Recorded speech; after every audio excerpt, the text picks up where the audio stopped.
Basta kay Sir Rojan, ibang klase. Let's go! Okay, welcome muli sa ating klase. Sa video na to, pag-uusapan natin ng Article 1229. Itong article na to ay tungkol pa rin sa obligation with the penal clause. Pero ang pag-uusapan natin dito ay kung pwede nga bang pababain ni court ang penalty ni obligor. Kung pwede, kailan ito pinapayagan? Kailan nga ba? Okay, ka na? Sige, start tayo. Let's go! Ayan, sige, basahin muna natin. Article 1229. The judge shall equitably reduce the penalty when the principal obligation has been partly or irregularly complied with by the debtor. Even if there has been no performance, the penalty may also be reduced by the courts if it is iniquitous or unconscionable. So this article na to, connected pa rin siya sa obligation with the penal clause. So obligation with the penal clause pa rin tayo. Obligation with a penal clause. Yan. Pero ang specific discussion dito ay pinag-uusapan kung pwede nga bang pababain yung penalty. At kung pwede, sino lang ang pwedeng magsabing bababaan niya yan or i-reduce at kailan siya pinapayagan.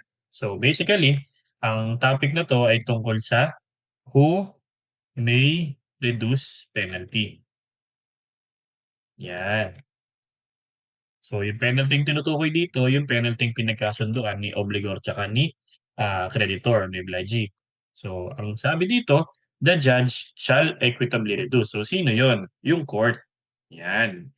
So, therefore, para malaman ni court, kailangan i-file yan, syempre, ni obligor. Kailangan ireklamo ni obligor kung sa tingin niya, yung penalty babayaran niya ay masyado namang hindi hindi makatotohanan or hindi fair. Kumbaga unconscionable, hindi parang walang konsensya yung si creditor kumbaga sa pagpapataw ng penalty. Although napagkasunduan nila yan, pero pwedeng pababaan niya ni court kung sa tingin niya ay iniquitous or unconscionable or kaya naman kung may nagawa ka na. Okay? So again, who may reduce penalty? So the judge or the court. Kaya lang, sinasabi na ang kapangyarihan ng court to reduce penalty is limited lang sa private contracts. Okay? So, judge power to reduce penalty is limited only to private contracts. Yan. Ibig sabihin, ang kapangyarihan ng court or ng judge na magbawas ng penalty ay limitado lang sa kontrata ng dalawang pribadong tao or pribadong parties. Okay? Yan. So, ang next na tanong ay kung kailan pinapayagan. When can it be reduced? So, kailan nga ba? So, una, sabi dyan, when the principal obligation has been partly complied with. Ibig sabihin, meron nang nagawa si debtor or si obligor kaya lang hindi niya natapos. So parang ano pa rin siya breach of contract. Pero dahil may nagawa na siya, yung penalty pwede nang mabawasan ni court. Okay? So una, when principal obligation has been partly complied with.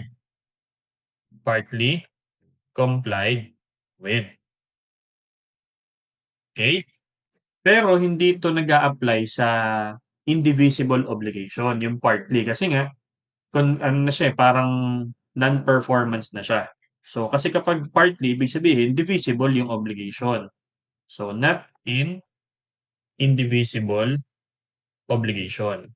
Kasi nga, that is non-performance. Yan. So, applicable yung partly kapag divisible yung obligation, syempre. Kasi paano mo ba kayang hatiin? Halimbawa, nag-concert ka, no? Tapos ang obligation mo bilang obligor ay mag-perform kasi nagbili ng ticket yung mga fans mo eh. So basically, may contract yan. Okay? So habang nasa kalagitnaan ka na ng refrain, biglang tinigil mo yung chorus. Sabi mo, oh, next time na lang yung chorus. So hindi naman pwedeng ganun eh. Indivisible yung obligation na yun. So hindi yan nag apply dito, no? Yung number one. Pangalawa, Ginawa mo pa din, kaya lang hindi siya akma or hindi siya tama dun sa parang napagkasunduan. Kumbaga, when the principal obligation has been irregularly complied with. So, when principal obligation has been irregularly complied with. Yan. So, ano naman 'to? So, hindi sumang-ayon sa tenor ng obligation. So, 'pag sinabi nating irregular, not in accordance with the tenor of the agreement. Not in accordance with tenor. Yan yung ating contravention of tenor, 'di ba? Yan. So, ano example niya? Halimbawa, may obligation si A na pinturahan yung sasakyan ni B, kulay red. Kaya lang, hindi tama yung shade ng red. Kumbaga, mas ma-push siya or mas light kaysa dun sa red na gusto no ni creditor. So, even though hindi siya akma sa napagkasunduan, napinturahan niya naman lahat. Kaya lang medyo lighter dun sa red na color. So therefore, irregular yung performance. Okay? Yan. Pangatlo, yan. Dito wala talaga siyang nagawa kasi walang performance eh. Even if there's no performance, the penalty may also be reduced by the courts if it is iniquitous or unconscionable. So, ang pinag-uusapan natin naman dito is yung penalty, hindi yung principal obligation. Penalty is iniquitous or unconscionable. Unconscionable. Yan. Ano bang ibig sabihin nitong unconscionable or iniquitous? Pag sinabing iniquitous or unconscionable, ano siya eh, it is revolting to the conscience or common sense, para siyang disproportionate dun sa damage. Kumbaga hindi siya parang sumosobra siya dun sa dapat lang. So, grossly disproportionate dun sa damage suffered. So, halimbawa, ikaw ay ano, natusok yung paa, natamtaks ka. For example is yung kakilala mo or yung kaklase mo nakalaglag ng thumbtacks nung nag-aayos ng table clothing. Eh, ikaw natusok yung paa mo, siyempre maliit lang naman yun. Eh, nanghihingi siya ng kalahating milyon na penalty na damages. So, parang sobrang-sobra naman yun dun sa damage na na-suffer. So, grossly disproportionate, okay, to damage suffered. Pero again, si court na ang magdidikta niyan. Si court ang magsasabi kung siya ba'y iniquitous or unconscionable. Minsan nakakaano yan, eh, minsan applicable yan sa mga interest, yung sobrang tubong lugaw halimbawa, 'pag hindi nakabayad tapos ang interest, eh, halos kaparehas din nung principal na babayaran mo, parang sobra-sobra naman yun. Even though na nagkasundo kayo sa penalty, hindi nangangahulugan yon na hindi na puwedeng mapababayad. So, pero again, kailangan mo yang ipaalam sa court. So, kailangan mo mag-file ng complaint para malaman ni court kung kailangan bang bawasan ng isang penalty kasi siya ay disproportionate dun sa damage na na-suffer. Again, pero ikaw naman dapat dito ay good faith, okey? Hindi naman puwedeng magrereklamo ka tapos ikaw din naman pala ang may kasalanan. Okay? So again, sinasabi dun sa when, kailan siya puwedeng bawasan, yung unang dalawa, pinag-uusapan yung principal obligation, may nagawa ka, pero di mo lang natapos, okay? So may penalty ka, so puwedeng bawasan, okay? Depende na yan kay court. Yung pangalawa, may ginawa ka, tinapos mo, hindi lang siya tumutugma dun sa napagkasunduan niyo before, so puwedeng mabawasan din. Yung pangatlo, wala kang nagawa, so even though wala kang performance, the court may still reduce the penalty kung sakaling nakita niya na iniquitous or unconscionable. Meron din mga instances na yung penalty ay hindi enforceable. So, ito yun, when penalty is not enforceable. Ibig sabihin hindi puwedeng i-demand, hindi puwedeng i-enforce.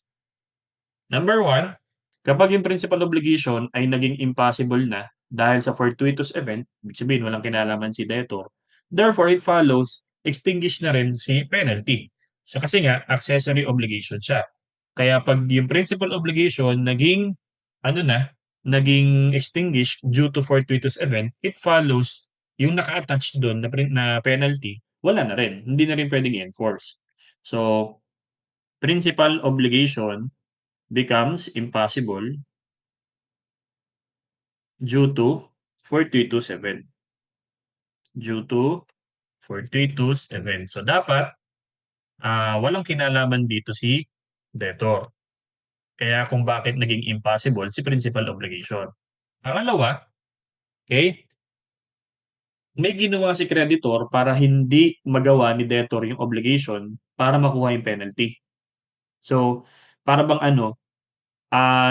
kaya hindi nagawa ni debtor yung kanyang obligation ay dahil may ginawa si creditor na maiwas na mapigilan para lang makuha yung penalty. So, therefore, may kasalanan si creditor, hindi pwedeng ipilit or i-demand or i-enforce yung penalty. So, creditor prevented debtor from fulfilling obligation. Kumbaga, parang gustong kunin ni creditor yung penalty para sure, gumawa siya ng paraan para hindi magawa ni debtor yung obligation niya. Okay? Pangatlo, kapag yung penalty is penalty is contrary to, yan, lamog sipag.